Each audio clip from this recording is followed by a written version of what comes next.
was the thing that I dreamt about all my life, really, you know, because I was born into the game, and I was one of the 52,000 people at Harold Park when Caduceus won, and I think I was 13 or 14-year-old, you know, and that was just a dream to think I would have had a horse to run in it, you know, let alone win it, you know, so it was a dream come true, really.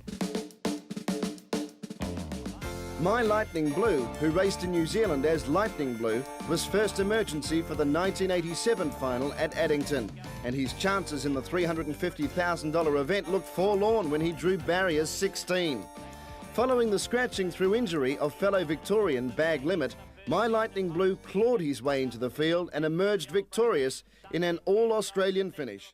Oh, he was a tough horse, you know, he's a great racehorse. He had a great will to win. He won the Stall Cup, I think, just before I went to New Zealand. I wanted to give him another standing start, and he started off 30 metres at Stall in the Cup, and he actually broke the track record by about 3 seconds, and he won. And then we were off to New Zealand. Yeah. We were there 3 weeks, I think, and the first week we had a trial, and I beat Bag Limit with him in the trials, and of course Bag Limit went on to win 2 heats. I had no luck in the heats, and he had sort of checkered run through the heats, and then he was sore Bag Limit, and he was scratched, and I was the first emergency. I got to run, you know. So we went from chocolates to boiled lollies to start off with, and then as the final come round, we quite famous, who had been a bit unlucky in the heats. He was odds on to win the consolation, and he came out and won the consolation, and then Blue come out and won the final. So we went from chocolates to boiled lollies back to chocolates again. It's Paleface Bubble in front. Michael Ilsley's going to take a hold of him now, and Master Mood is zooming to the lead on the outside. Paleface Bubble, seen him come, and Michael Ilsley's not going to give the lead away, with Master Mood sitting parked on the outside. I thought I had the best horse in the race, landed up on the outside and with the cover. I actually drove him in that behind way, I them, suppose, Skipperdale, you know, then Luxury Liner, 3 back on the outsides, beautifully placed by Brent Mangos. Sunset Candios along the rail. It's followed deep on the rails by Metal Mickey. Going forward as Lord Louis, followed by I was Michelle second last, Bromack. I think, at this Round stage towards at the mile. 1600 metres they go. Rolls Hanover, Alpine Fella, Almana, and 2 away to Lightning Blue.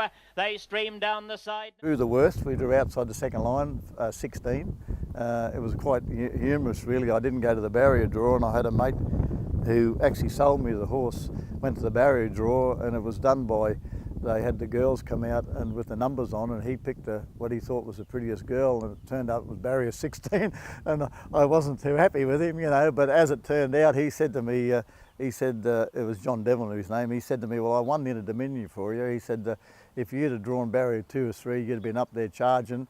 He said, but I drew barrier 16 and you had to go back to the tail of the field. So in a way, he was probably right.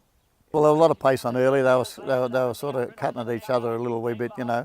But there was one that took off 3 wide. I tracked him up, and unfortunately, fortunately, I suppose it turned out, I got pushed 4 wide with a lap to go, and I was forced to move 3 wide, 3 and 4 wide up to the outside the leader, which probably won me the race, really. I think he ran his last mile in 1:55, being 3 wide for the last mile, which was probably pretty good at that stage, like that many years ago. I get pushed out here, a guy comes out from the 1-1 and pushes me 4 wide, which was a bit of a bummer at the time.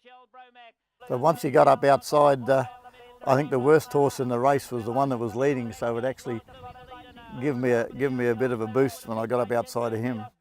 Around them, Luxury Liner 3 wide, 800 metres to go. Master Mood down in the inner, being niggled at by Kevin Williams, and off the rail is Paleface Bubble. He's getting nicely poised to be in a challenging place. Skipperdale has got onto his back. He had a great will to win, streaming up on the inside and further out to Prince of Princes in the centre, Almana. 600 to go, Metal Mickey the rail. Alpine Fella looking to get through, and further out to Michelle Bromack. Prince of Princes has called it a day, and Rolls Hanover. Lord Louis at the 450 by 3/4 of the leg. of got Lightning held up a Blue. wee bit. He's so trying that hard to that pressure made him. it a He's lot- not making lot much the job a impression lot at the moment. easier. Master Although he Mood did down on circle the the whole inside and field. further out on the track to Luxury Liner and Skipperdale is 3 wide and waiting for room through the middle is Paleface Bubble. a They're long in the straight, straight I in the can tell you final. that. Lightning Blue now has mastered Yeah, so- Lord Louis. Here's Luxury Liner and Paleface Bubble and further out Skipperdale down the outside. But at the moment it's Lightning Blue. But he knew where the winning Lightning post Blue in was. front from Paleface Bubble. Skipperdale is wider out, but Lightning Blue's won the Inter-Dominion Grand Final in a tight photo. Paleface Bubble Yeah. and Sunset. So that was great. That was, you know.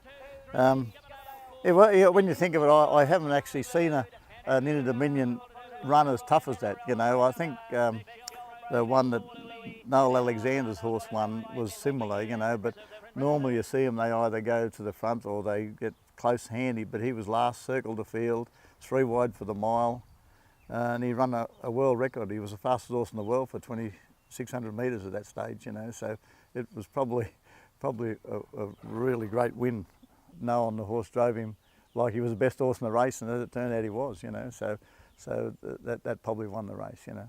So I had horses to about a dozen Inter-Dominion series, and fortunate enough I qualified 6 for the finals, and I won 2 finals. So, but it's the social thing, because people that I've met, they're still friends all these years gone by, you know.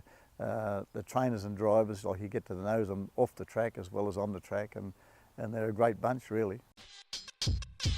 I just think it's a great concept to come back to Victoria. You know, it's been missing for a good few years now, you know, and I'm a young bloke, Sean, he's got a pony in Inter-Dominion Trots, so it's up to him.